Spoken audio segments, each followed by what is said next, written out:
स्वागत है आप सभी का अपने डिजिटल यूट्यूब चैनल पर, डिजिटल प्लेटफॉर्म पर। मैं डॉक्टर राजकुमार आपके साथ।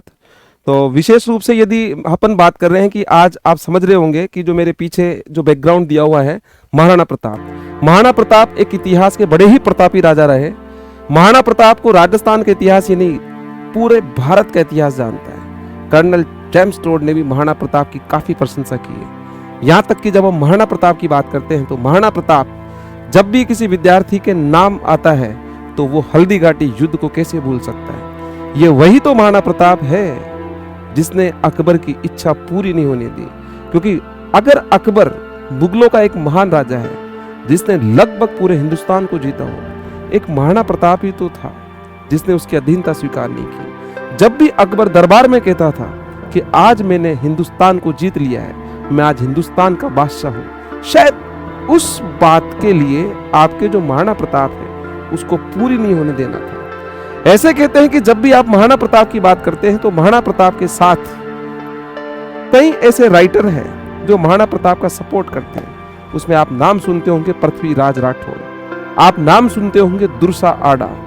दुर्सा आडा, पृथ्वीराज राठौड़ एक ऐसे राइटर है जो आपके रहते थे अकबर के दरबार में, लेकिन लिखते थे किसके लिए? महाराणा प्रताप की प्रशंसा के लिए लिखते थे। ऐसे कहते हैं कि पृथ्वीराज राठौड़ ने तो कहा ही था कि मैं कभी सपने में भी नहीं सोच सकता कि महाराणा प्रताप अकबर की अधीनता स्वीकार करेगा। और इसी प्रकार जो दूसरा आड़ा है उसने एक ग्रंथ लिखा जिसका नाम था विरुद्ध 76। जब उसने विरुद्ध 76 ग्रंथ लिखा तो उसके अंदर उसने महाराणा प्रताप की 76 उपाधियां लिखी।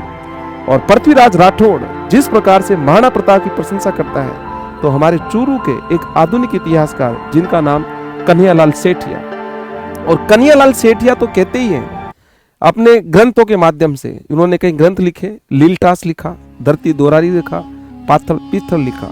और कन्हैयालाल सेठिया ने तो कहा ही है कि यदि पृथ्वीराज राठौड़ पीथल है तो महाराणा प्रताप पाथल है। तो उन्होंने पीथल और पाथल का नाम दिया। ऐसे कहते हैं कि महाराणा प्रताप वाकई में एक लिंग जी का दीवान सिद्ध हुआ, क्योंकि मेवाड़ के जितने भी राजा हैं वो एक लिंग जी के दीवान माने जाते हैं। मेवाड़ के जितने भी राजा हैं यदि वो एक लिंग जी के दीवान हैं तो महाराणा प्रताप सबसे बड़ा एक लिंग जी का दीवान कैसे सिद्ध हुआ? आइए आज हम महाराणा प्रताप के बारे में कुछ चर्चा करते हैं। ऐसे कहते हैं कि वक्त था होली का, समय था 1572। वक्त था 1572, समय था होली का। जब महाराणा प्रताप के पिता राणा उदय सिंह का देहांत हुआ। अब समस्या यह हुई कि राणा उदय सिंह ने अपना उत्तराधिकारी जगमाल को नियुक्त किया था। ऐसे में जब महाराणा प्रताप जब बड़े पुत्र हैं उनको उत्तराधिकारी नियुक्त नहीं किया, ऐसे में जो शक्ति सिंह थे वो पहले ही विरोध करके अकबर के पास जा चुके थे। नियम यह है कि जब आपके राजा की मृत्यु होती है तो सिंहासन को खाली नहीं छोड़ा जाता। यही कारण था कि उत्तराधिकारी जगमाल अंतिम संस्कार में नहीं जाता है। और जब उदय सिंह का अंतिम संस्कार जब गोगुंदा में चल रहा था 1572 में, दिन था होली का। हालांकि एक नियम भी है कि होली के त्योहार के दिन कोई व्यक्ति मर जाए राजस्थान में तो ओक लग जाती है, और उस ओक प्रथा के द्वारा होली का त्योहार नहीं मनाते।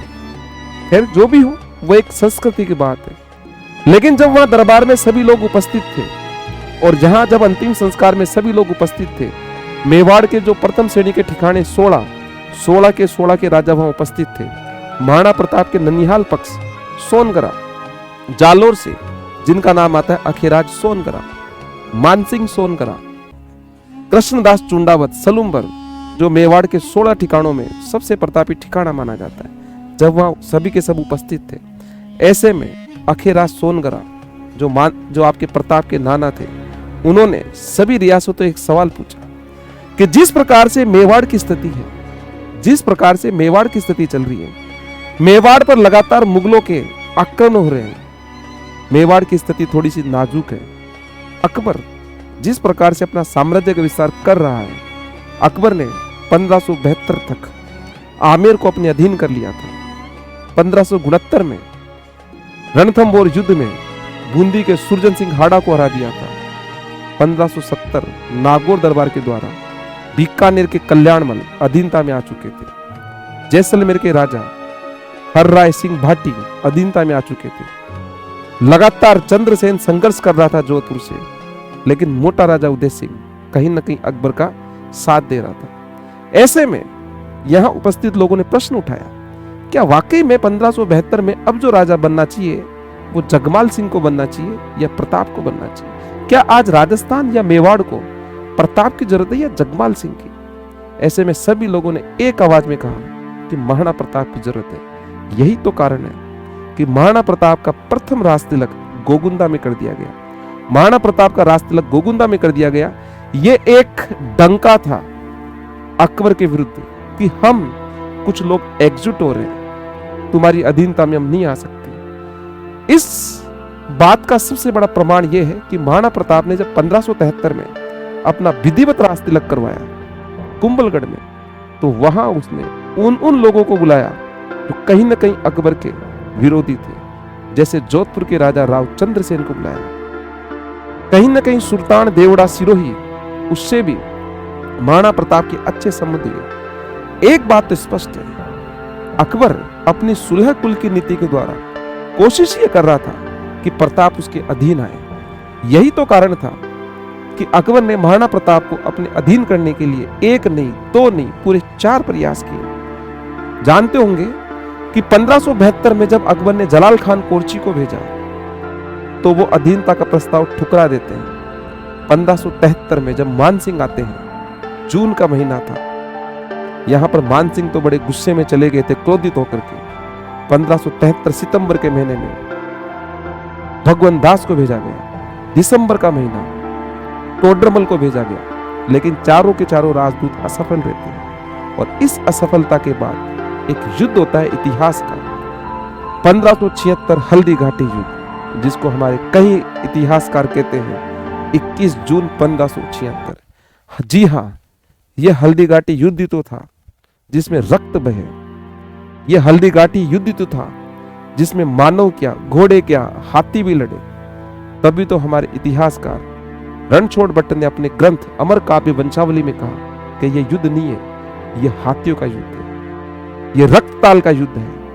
कर्नल जेम्स टोड ने भी कहा, मैं इस युद्ध की तुलना यूनान का एक युद्ध थर्मोपली से करता हूं, और हल्दी घाटी युद्ध का प्रत्येक योद्धा लियोनिडास के समान है। यह युद्ध नहीं है, यह बादशाह बाग का युद्ध है, यह बनास नदी का युद्ध है।